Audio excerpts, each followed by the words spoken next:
Welcome to the Future of Field Service podcast. I'm your host, Sarah Nicastro.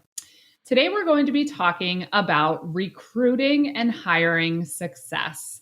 So recruiting and hiring in the service industries was already a hot topic and has become even more complicated with COVID being introduced this year. I'm excited to welcome today to the podcast Bonnie Anderson, who is the Global Manager of Talent Acquisition and Future Talent at Tetra Pak. Bonnie has a lot of experience in the recruiting space and specifically recruiting at Tetra Pak for different roles specific to service delivery. Bonnie, thank you so much for joining us today. Thank you so much for having me, Sarah. It's really great to be here. I'm excited to have you. So Bonnie is going to be sharing with us today in our discussion her 4 keys for recruiting success that she's learned during and I'm sure even before her time at Tetra Pak. And we're also going to talk about how COVID has changed the game when it comes to recruiting and hiring this year. So Bonnie, before we dig in, tell us a little bit about yourself and your background and your role at Tetra Pak. Yeah, absolutely. And so today I'm, as you mentioned, the Global Manager of Future Talent and Talent Acquisition at Tetra Pak. I took this role at the beginning of 2020 and prior to this role, and from 2015, I've been recruiting service engineers at Tetra Pak. I am originally from Australia. I've spent about 8 years in the UK and came to the US in, I think, 2013 now.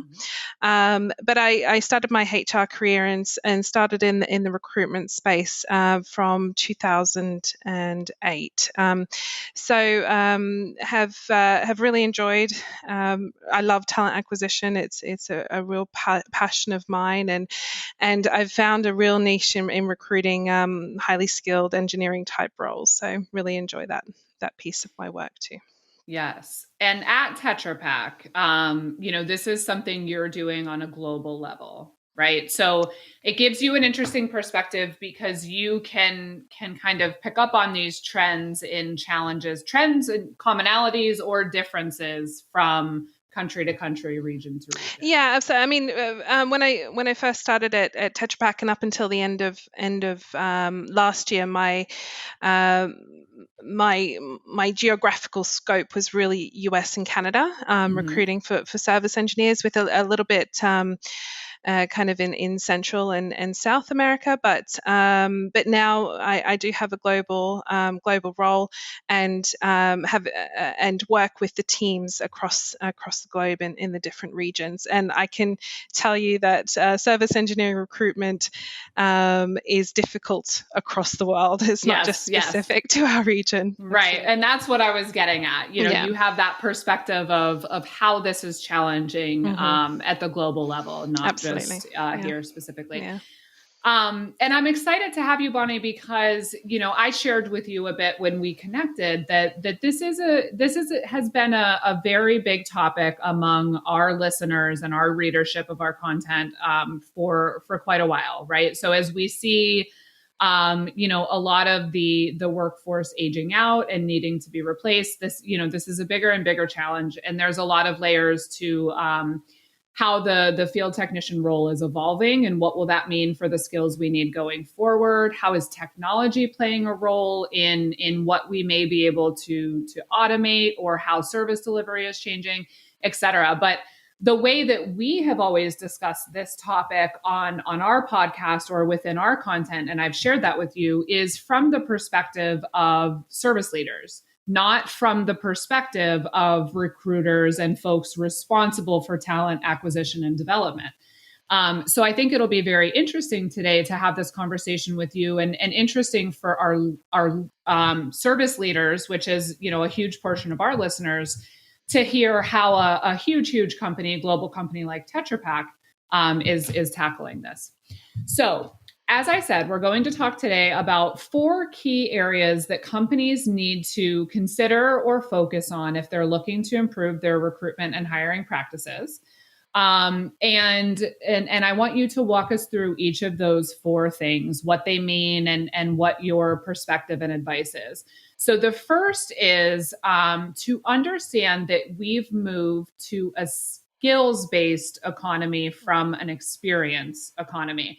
And this is going to be tricky because some of these terms are also terms used in service content. And we're talking about something a little different here. So I want to make sure we take the time to explain it. So tell our listeners what this shift from a skills-based economy to an experience economy means in the recruitment world and how it would impact their practices. Yeah, and when we talk about the skills-based economy, it's really a shift that we started seeing probably about 5 years ago, maybe a little bit longer, but the trend is really here to stay, and I think it's just going to continue to become more skills-oriented as we go through. And these are skills are really, at the end of the day, what we look for and what we develop in ourselves to make ourselves more employable, I suppose.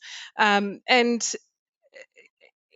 where in the past we've kind of used qualifications and experience as kind of a proxy for identifying somebody with hard or soft skills, there's been an underlying assumption there that if a candidate has X degree or Y experience, then they have A, B, and C skills. Mm-hmm.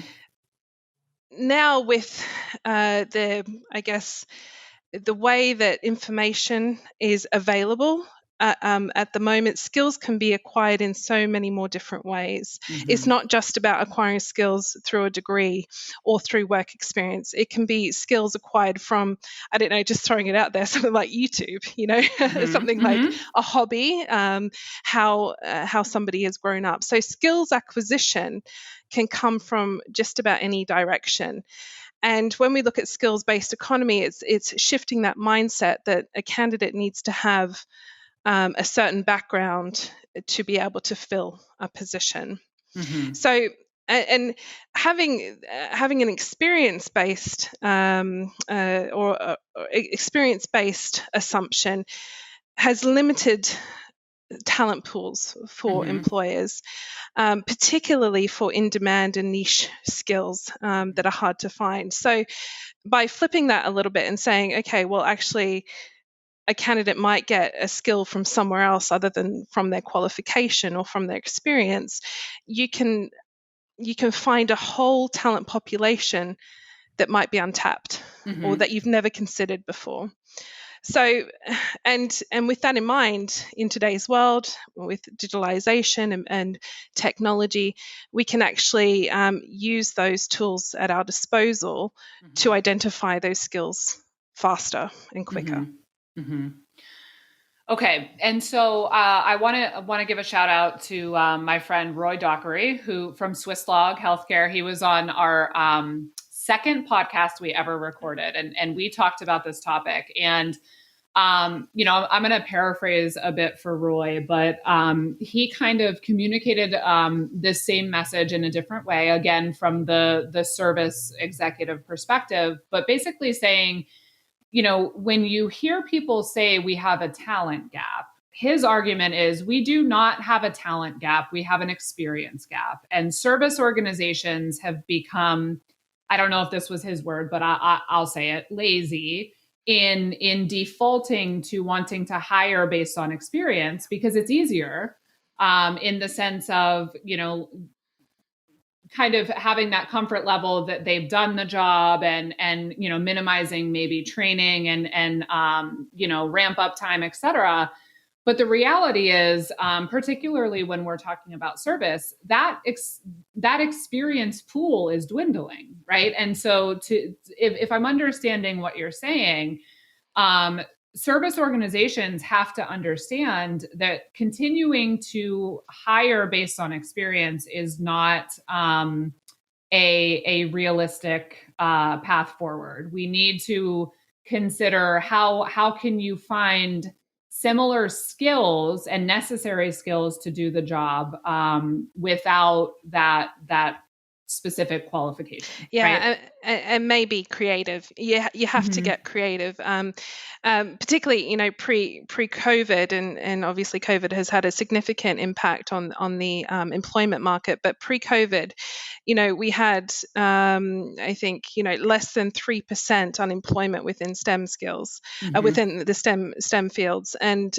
so we had a huge amount of pressure on finding the right skills that we needed in time to support our customers on the field. And we had very long lead times, and it took a long time to find those skills. And sometimes we would fail at the last hurdle. We thought we had a great candidate, but in the end, because they said they have the experience, or on paper they have the experience and the qualifications that we think somebody needs to do this job, at the end of the day, at the final hurdle, they don't have the skills that we're looking for. So, that was a real gap that we had, and that we had to close quickly. But yeah, I mean, when an economy is as tight as it was in 2019, you have to find creative ways to get the talent that you need. So let me ask you this question, Bonnie. For an organization that is still reliant on that experience economy, they're still, working to hire based on experience. What's the biggest or the first step to shifting to a skills-based approach?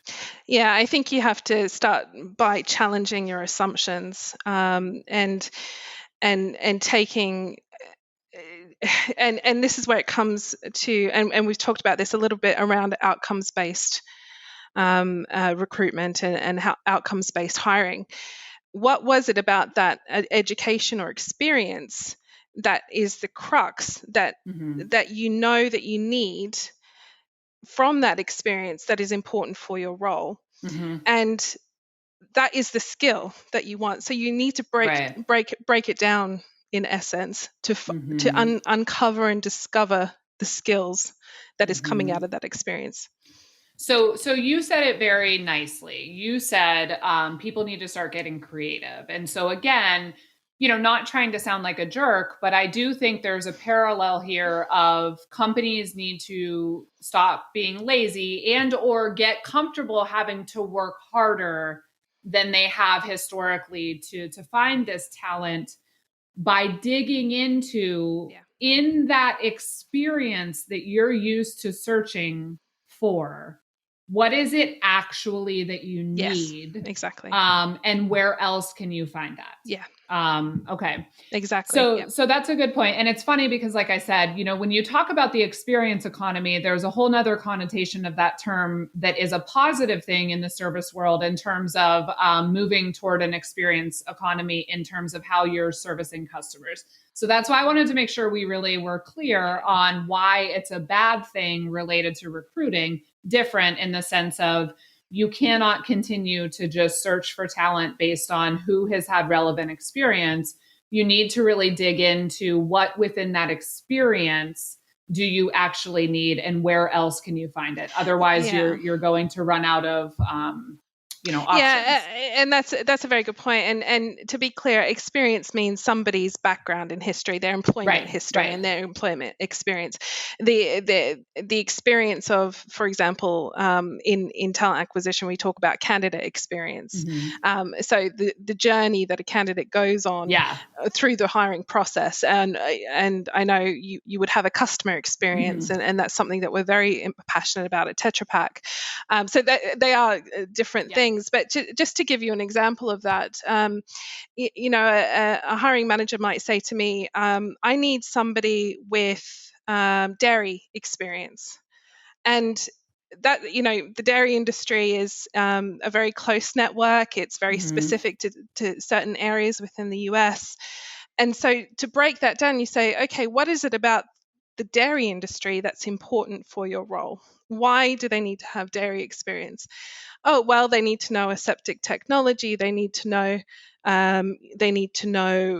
fluid dynamics. They need to know how to separate the milk. And then you start to break that down from something that's broad like the dairy industry into specific skill sets. And that's how you can take it from an experience-based to a skills-based hiring process. Yeah, that makes sense. Okay, so the second key we're going to talk about also is parallel to another service term. So we're going to kind of go through the same exercise here of clarifying all of this, which is to use an outcomes-based approach to recruiting. So obviously in service, we also talk a lot about the trend toward outcomes-based service and delivering specific and often guaranteed outcomes to our customers instead of just, time-stamped service delivery. So let's talk about what outcomes-based approach means as it relates to recruiting and why it's important. Yeah, so outcomes-based, could be another way of saying skills-based hiring, right? But when we talk about outcomes, it could mean so much more as well. So it's not just about the skills. It could also be kind of the potential that you might see in somebody. It might be also their communication. It could also be various conditions around their employment, such as maybe where they're located or their availability to travel, which is super important in the service engineering world. So it's not just about skills, but also can encompass a little bit more. So that's why it's important to have that differential, because there are additional things that we look for when we look for candidates. But let me put it this way, I guess. When we talk about outcomes-based, it's about knowing where you're going before starting out. And I'm sure you've heard kind of that map analogy many times before, but if I was going to drive from New York to San Francisco, my ultimate outcome is to get to San Francisco. But there's multiple ways that I can get there, right? I can fly, I could take the train, I could drive, and then once you have that ultimate outcome, you can start to feed into other certain parameters that you're looking for. Maybe you have a cousin in Nashville that you want to go and visit while you're on your journey. Maybe you want to go see the Great Lakes. You've always had the Grand Canyon on your bucket list. So from that, once you've been able to understand what your outcomes are, then you can start to prioritize. And so maybe it's really important that you go and see your cousin in Nashville because you haven't seen them in 10 years. So that becomes priority number one. Maybe the Great Lakes is, you have a friend that you can visit while you go and see the Great Lakes. The Grand Canyon might be able to just stay on your bucket list, right? And that's for another day. So from there you can determine, okay, maybe I take the south route, the north route via Tennessee. So when it comes to outcome-based hiring, then you start to lay out all the skills that you need, work with your recruiters to understand what they might be, and then you can prioritize those accordingly. The day of a jack of all trades is really doesn't exist anymore. So we can't find a person that can do everything. As skills become more niche, more specialist, it's unrealistic to be able to find somebody that can do everything. And so this prioritization of skills, I think, becomes more and more important. And you can maybe take an 80-20 approach to that and say, well, if I can find somebody that has 80% of the skills that I'm looking for, I can compromise on those 20% that are less important or something like that. So yeah, that's kind of how I see outcomes-based. Okay, so a couple things I want to ask about. One is the outcomes, though, are really looking at what do we need to deliver to our customers, right? I mean, that's where you're defining what the outcome is. So in your example, the fact that you're going to San Francisco is dictated by what the customer need or expectation is, right? And the route you're taking to get there is the process of changing that thinking to the skills-based approach to determine what skills do you need to reach that destination. Is that? Yeah. And then another way you could think about it is, if we think about it as a customer, and customer-oriented position, perhaps, and I'm going to talk more about it in the Tetra Pak world. Perhaps we have a customer, for example, in Philadelphia, and they might have a lot of our packaging equipment on there that needs servicing, and so we don't have necessarily. It's a new contract, so we need a new service engineer to be able to service that contract. But then we have another customer, perhaps in Pittsburgh, where there is already a service engineer. They're more of a processing equipment the customer, so their equipment is slightly different. The outcomes there is, okay, our customers here, one in Pittsburgh, one in Philadelphia, have two different needs. Can that engineer in Pittsburgh service that customer in Philadelphia? Mm-hmm. Well, we need to look at the skills set of that engineer. Maybe they can, but maybe there's some gap in knowledge. Mm-hmm. So I guess it comes around to resource planning ultimately, and whether the resources that you have can fill the needs of that customer. And if they don't, then what are your other options to servicing that customer? You can recruit somebody in, you can perhaps shift some resource planning around, or you can have somebody that already services another packaging customer in Texas, for example, fly to Pennsylvania to do that. So really, and it's where you start to get creative, right? Where you start to think about, okay, what are the outcomes that I need for this particular customer, and how can I fill those needs? Mm-hmm. Yeah.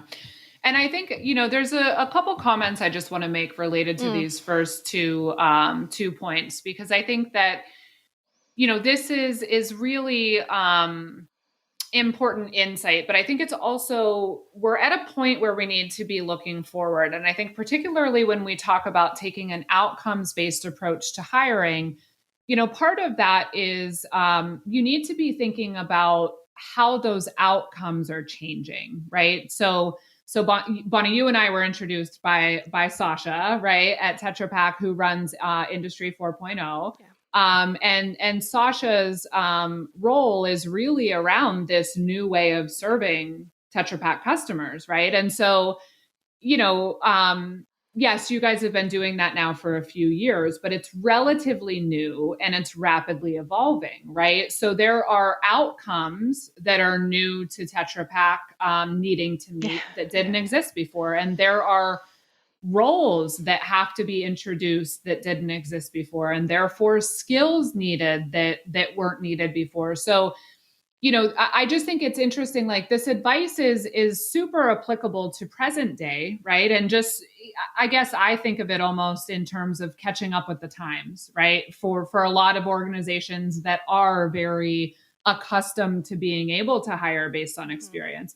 You kind of have to catch up with the fact that it's not really, a good strategy at this point. But it's also important to think about how you take these practices and apply them to the future of this industry, which is really rapidly evolving. Absolutely. So I just think it's, this idea of looking at, not only what are the outcomes we need to deliver to our customers right this moment, and how do we work backwards from there, and what skills we need, but also, what are those outcomes going to look like 6 months from now or a year from now, and how do we start planning for that, right? Yeah, and it's really interesting because it's a strategy that we at Tetra Pak have had since 2017 when we first launched our graduate development program, Future Talent. And it's not necessarily about future-proofing, because I think that's impossible, but perhaps future preparing. Yes. And particularly for skills that haven't been invented yet. We don't know what the future holds. I mean, look at this year. We've been completely derailed because we weren't prepared for it. we don't know what the future jobs will be. And so it's really important, I think, for organizations to have a long-term strategy to make sure we have the talent that can develop those skills. Perhaps that new generation will be inventing new technologies and inventing those skills along with it.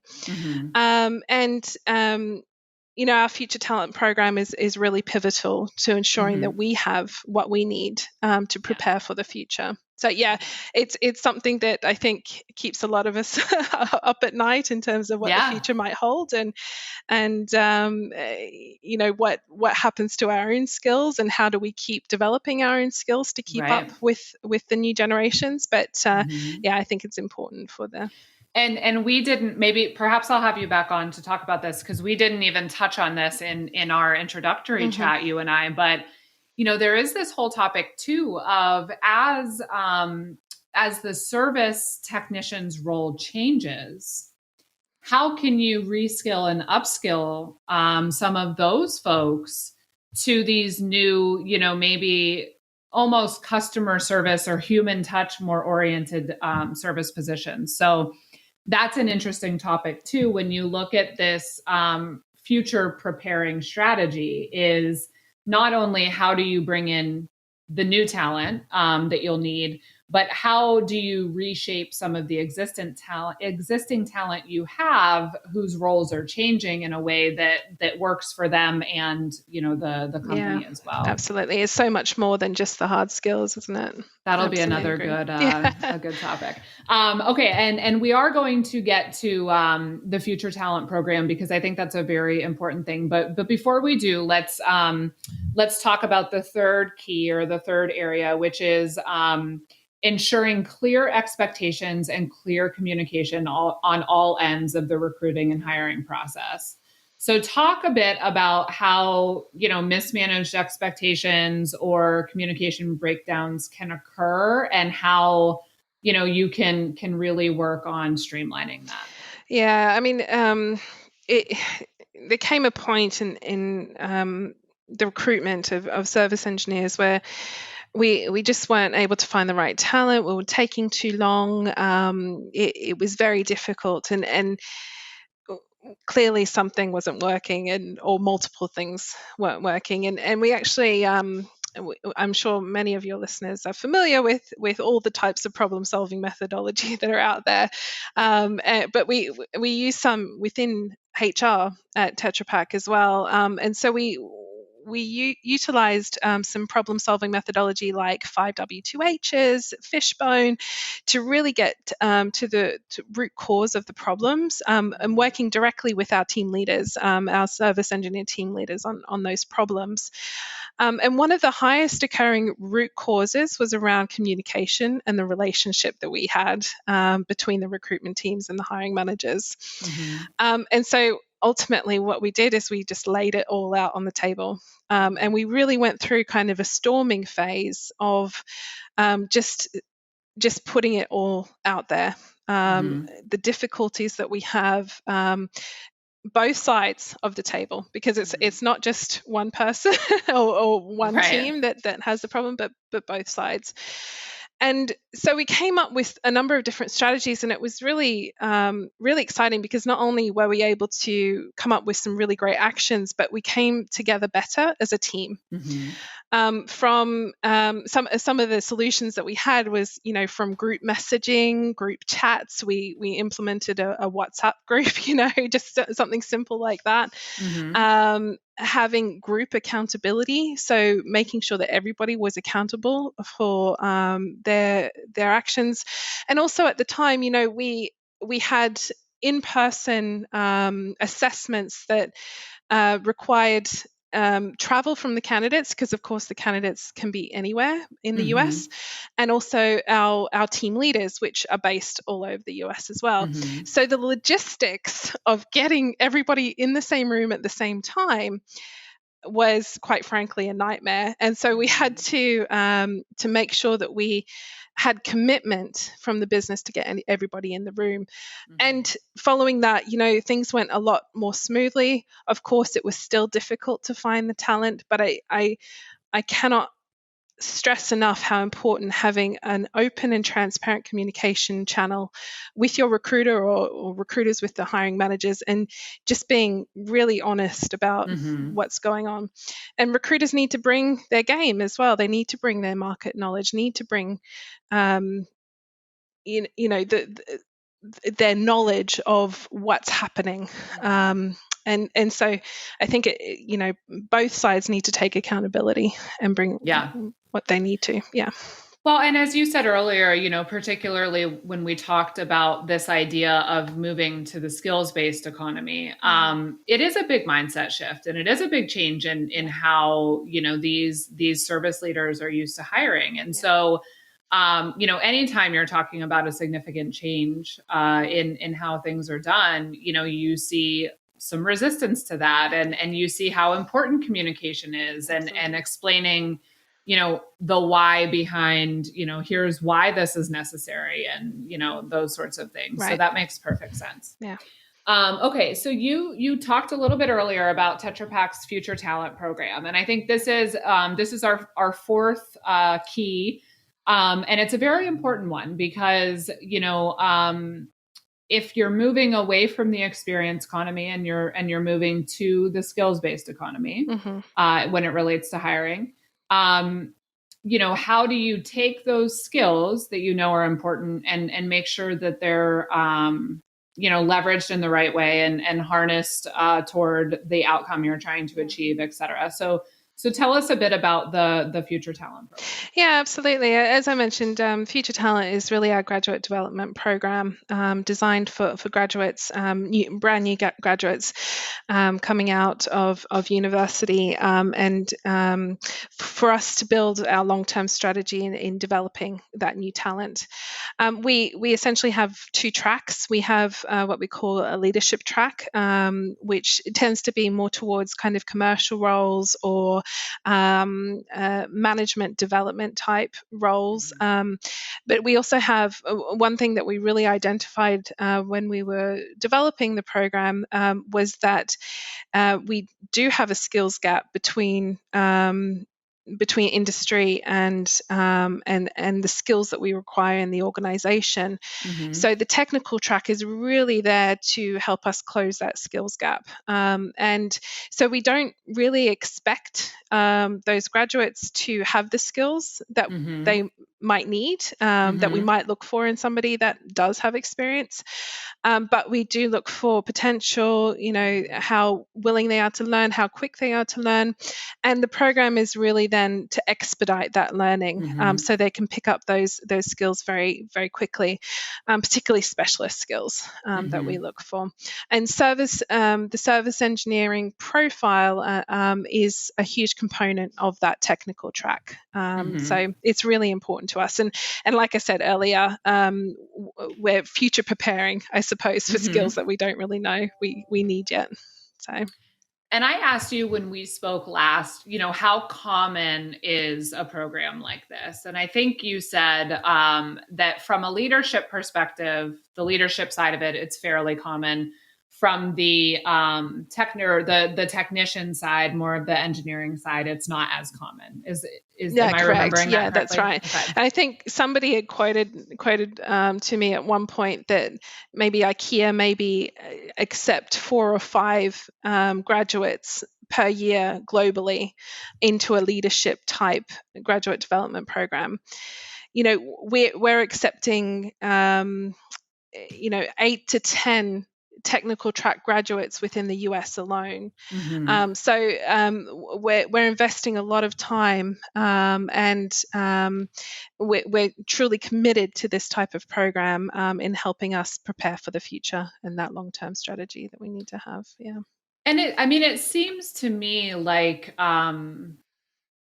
this is a path folks need to be taking. It seems to me that when you talk about this idea of getting away from being able to hire on experience, and you talk about, evolving customer expectations and how do we meet those, it seems like to be able to nurture the volume of and level of talent you need to have in a service organization, you have to take a more hands-on approach in making that, like you said, closing the gap. And that's really a big part of what it's about, particularly if you pride yourself of being at the forefront of technology, because you might not necessarily find that talent with your competitor companies.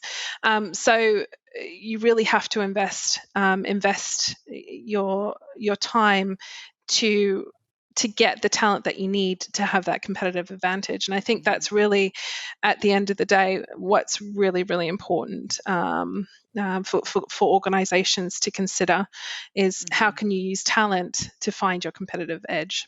Right. Okay. So 4 very important areas and really good insight. And so great. So you've learned these things and you're plugging along, and then everything changes because COVID hits.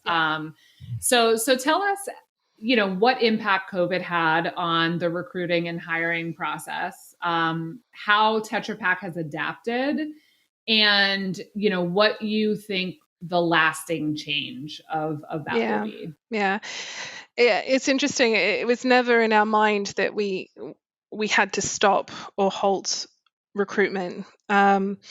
We always had the mindset of we have to make this work. At the end of the day, our customers need to operate, particularly, they're at the forefront of food security. So we need to continue to be able to service our customers. So there's never any question that we had to stop or that we couldn't make it happen. We had to continue hiring. And on the service engineer side, we'd utilized an in-person assessment, and I touched on earlier, something that we had to logistically arrange on a regular basis. And it wasn't something we had considered changing because it really worked very well.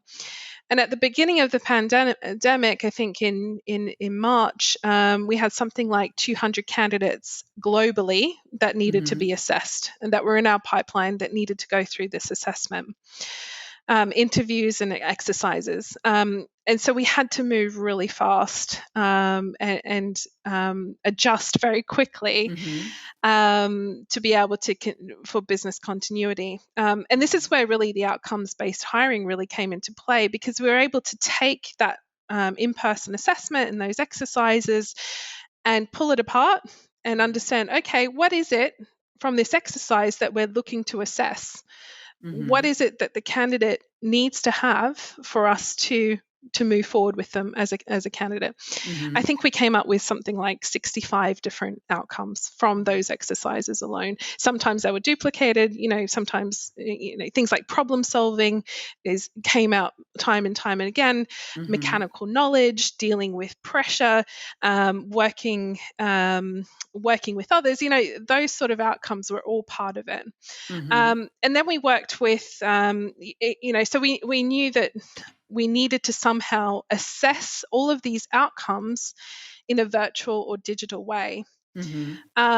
And, a lot of these exercises are with equipment, candidates are using their hands to solve those problems. It's like, well, how do we do that in a digital way? And so what we ultimately did is we worked with an assessment partner to help us identify those different behaviors or those different the competencies and knowledge. And we came up with some digital tools, some psychometrically valid tools that we were able to use.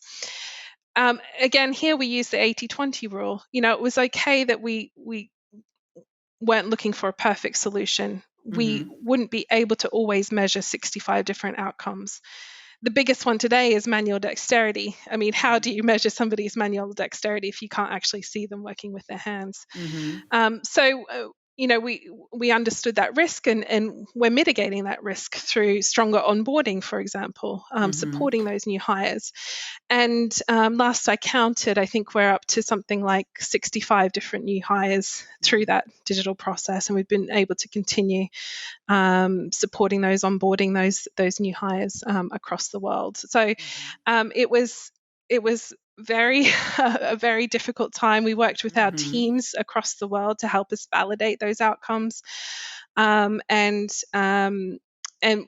we're still like keeping an eye on it to make sure that the outcomes are still valid, that the new hires that we're onboarding are performing as expected. But we're very, very hopeful and think it's working well. So, I think we challenged the status quo there, and we were able to switch into digital tools, which is really cool. Where the new normal comes in to play is, and as the pandemic recedes, is about, okay, how can we maybe continue with these digital tools, but building back in some of that human touch. Maybe it's important for the candidate to see where they're going to be working, to meet face to face. And we still recognize that that is a very important part of the candidate experience. And in some parts of the world, they have been able to open up some of the sites. And so we've built that back in as a hybrid process, a digital plus in-person process. So, yeah. If you, I mean, I don't know if this is a fair question, but like, do you have a sense of, the balance? Like, if it was 100% in person before, do you think going forward it will be, 80% digital, 20% in person, or do you think you don't know that yet? I think hiring managers are going to get comfortable with the speed of using digital. And I think we've been able to break down and demystify some of that need of meeting in person. But it's not a one size fits all, I don't think. I think it's important that hiring managers continue to challenge some of those assumptions. But at the end of the day, if they do feel that they do need to measure somebody's manual dexterity, if they have questions still around how this person is using their hands, then it's important that we get the hire right and they invite them for an in-person interview to complete that gap in knowledge about that candidate.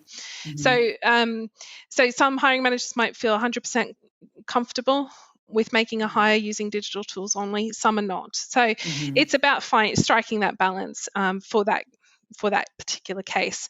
Of course, in places like the US, we just cannot. Our sites are closed, apart from critical personnel.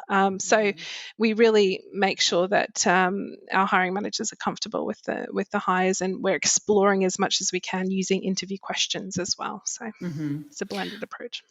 But it is safe to say that COVID has definitely forever changed the process, absolutely, and moved it in the digital direction for Tetra Pak. Absolutely, no question. Yeah. Which is, again, there's a lot of parallels between this conversation and some of our, service delivery conversations, right? I mean, you see companies that have had different levels of resistance to, varying technologies that by force, like you said, had to challenge the status quo and adopt. And now, it's just kind of that realization of, okay, this could work, and let's look at how we make it work when we have to make it work, and how we incorporate it into, some sort of hybrid world as things return to, some level of normal. Yeah, you said it. You said it just there. You have to make it work. There's no question that you can't make it work. Yeah, and so you have to accept imperfection, and you have to accept sometimes that you make a call that might be the wrong call, but that's okay. I mean, everybody's feeling their way through. Yeah, right. Absolutely. And for me, I mean, covering this space, to me, it's the after that's so interesting, because I think, I've seen firsthand the resiliency of service organizations across a wide variety of industries that I've talked to, and everyone is making it work in some way, to some degree, right? And I think everyone has kind of stood up to that task. But what's really interesting to me is, how do things land as recovery ramps up, and what will the new mix look like? Because I think the companies that have been agile and adapted and are doing things differently by force, now have that comfort level. They're not just going to abandon those tools and go back to an all manual process right. So it's just going to be really interesting to see how things, net out over time. Yeah. And I think one thing that's really important on that is to measure the changes, measure the changes that you've made related to COVID, and measure the differences between pre-COVID processes and post-COVID. And that's one thing we'll be doing with the recruitment process, and we've seen efficiency gains because we're moving to a digital process already, and we're only a few months in. So we're continuing to keep an eye on it. And we'll be in a position where we can take the best of the best. We can take the best of both worlds at that point. And that's where, the hybrid will really come into play, I think. Yeah. Okay. Any final words of wisdom for our listeners? I was thinking about this question, and you can really, take it down a practical route, or take it to like, I don't know, a different type of route. But I think for me, the one thing that I think is really important at the moment is to remember that it's a super tough time for candidates right now. It's a tough time for all of us, and having that empathy for our candidates and providing a great candidate experience when you're talking to them is really important. Sometimes they might have lost their job, they may have lost loved ones. As hiring managers and recruiters, we really need to be mindful that all of us have other things happening in our lives that could be out of our control, but could be impacting our state of mind in a given moment. So having empathy and compassion will also help you really build trust with your candidates, and will really help them shine and bring out their best selves in their hiring process. And if there's one thing that I really emphasize, is just have that empathy at top of mind. Absolutely. We all need that right now. Right. All right, Bonnie. Well, thank you so very much for joining today and talking through this. I really appreciate it. And hopefully, like I said, you'll come back at some point and maybe we could have a conversation about upskilling and reskilling and what that might look like going forward. Yeah. So, thank you so much for having me. It's been a wonderful conversation. Always happy to come back. So. Thanks again. I do urge you, if you're listening and enjoyed this conversation, to go back to futureoffieldservice.com. You could check out the episode I referenced earlier with Roy Dockery of Swisslog Healthcare. It's podcast episode number 2, where we had a conversation about this topic from the service leader's perspective. You could also check out some of the coverage we've done on Tetra Pak's move to outcomes-based service. You can just search under Tetra Pak. So check that out. You can also find us on LinkedIn as well as Twitter at The Future of FS. The Future of Field Service podcast is published in partnership with IFS. You can learn more about IFS service management by visiting us at www.ifs.com. As always, thank you for listening.